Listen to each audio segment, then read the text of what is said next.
السلام عليكم وصحة رمضانكم. اليوم جيتكم بوصفة تاع الوالدة الله يرحمها ويوسعها عليها والله يغفر لها، كانت عطاتها لي وحبيت اليوم نشاركها معكم وإن شاء الله تجربوا هذه الوصفة تاع الكعك. المقادير: عندنا كيلو تاع فرينة مغربل، 2 مغارف تاع خمارة تاع خبز، نضيفوا 250 غرام تاع سكر، نزيدوا باكي تاع ليفير شيميك، ونزيدوا لو زيست تاع اون اورانج، ونزيدوا الجلجلان بعد ما نكونوا حمصناه.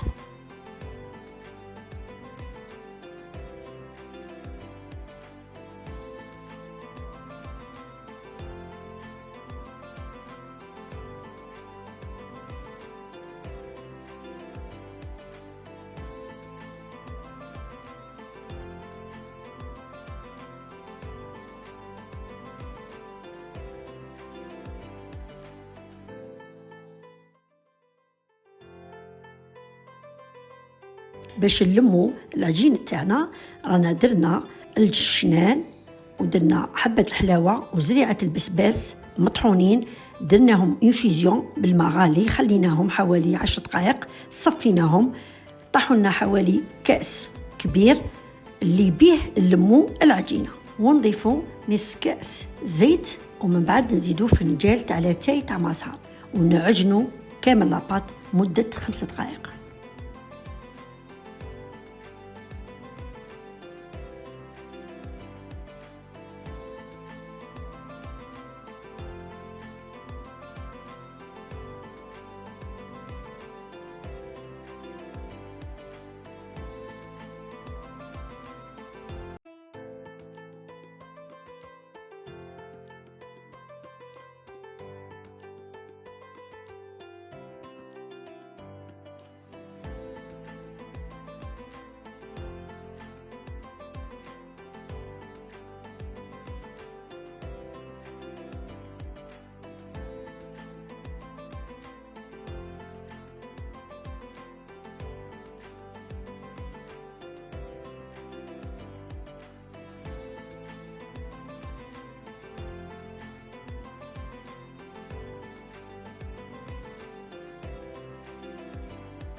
إذن نخلو الكعكات تاعنا يطلعوا في غرضهم حتى يتخمروا، تحسوهم بلي يخمروا، تشعلوا الفرن على حوالي نص ساعة قبل، ثم تدخلوها للفرن، تشعلوا عليه من الفوق وللتحت وتخليهم يطيب بطبيعة الحال، وندهنوهم بصفار بيض مع مغرف تاع خل.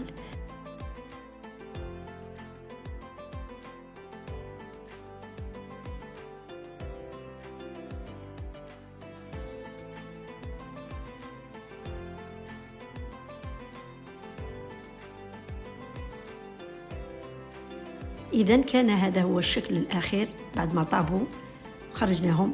صدقوني رائحة تاع الكعك شهية جدا، وبالصحة والهنا عليكم.